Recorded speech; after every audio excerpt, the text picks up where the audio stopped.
नमस्कार. तर आम्ही रात्री गेलो होतो दत्त मंदिरामध्ये, जे आहे रामलिंग रोडला औदुंबर कॉलनीमध्ये. आणि इथं छानसा होम केला होता.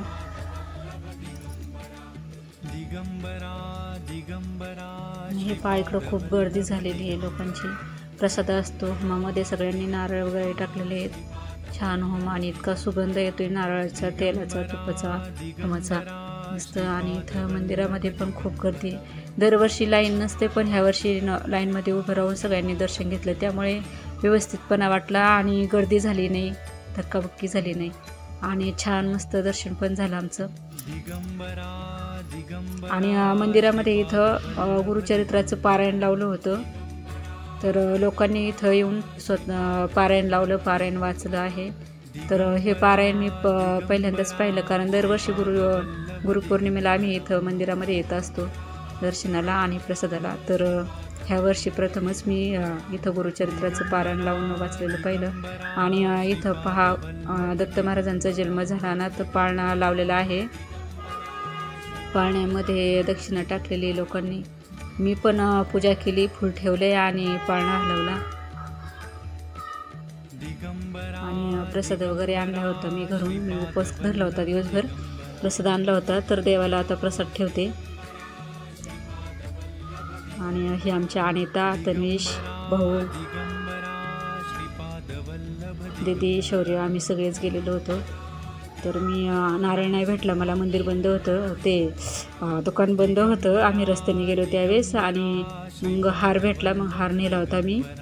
तर हार वाहिला आहे देवाला. आणि इथं जे फुलं आणि हार वाहिलेले आहेत ना, तिथं पादुका आहेत आणि वरती दत्त महाराजांचा फोटो ठेवलेला आहे. आणि पलीकडच्या मी उभी राहिले ना, त्याच्या पलीकडनं कलश मांडलेला आहे पारायणाचा, आणि दत्त महाराजांची मूर्ती वगैरे ठेवलेली इथे वरती आहे.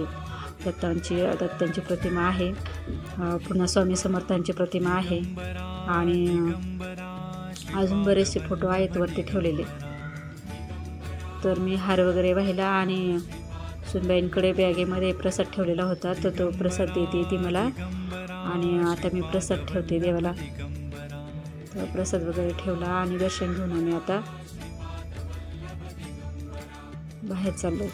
तर खूप छान वाटलं. बाहेरच्या साईडनी पण मंदिराला असे खूप छान लायटिंग लावलेली होती, आणि ओरिजिनल झेंडूच्या फुलांच्या माळा लावलेल्या होत्या बाहेरच्या साईडनी. आतून दिसतात ना, त्या होत्या डुप्लिकेट माळा, पण बाहेरून ओरिजिनल लावलेल्या होत्या ना. तर खूप छान सुगंध येत होता झेंडूच्या फुलांचा. आणि इकडं असं होमाचा पण इतकं मस्त वास येत होता. आणि मंदिराच्या पाठीमागच्या साईडनं हे खूप मोठं उंबराचं झाड आहे, औदुंबराचं, आणि त्याच्या खाली महादेवाची पिंड ठेवलेली आहे. आणि तिथं कलश पण लावलेला आहे पाण्याचा, असा गडू, त्यातून पाणी पडत असतं पिंडीवरती. तर खूप छान मंदिर आहे, साधंच आहे पण खूप छान आहे मंदिर. तर महादेवाला पण मी फुलं वगैरे ठेवलेत, आणि प्रसाद पण व्हायला, औदुंबराच्या झाडाला पण फुलं ठेवले प्रसाद व्हायला, आणि प्रदक्षिणा घातली मंदिराला आणि औदुंबराच्या झाडाला. छान वातावरण होतं आणि मस्त वाटलं. आणि किती छान धूर झालं आहे ना पहा इकडं. होमाचा धूर पण छान वाटतो, सुगंध सुटला आहे मस्त चांगला.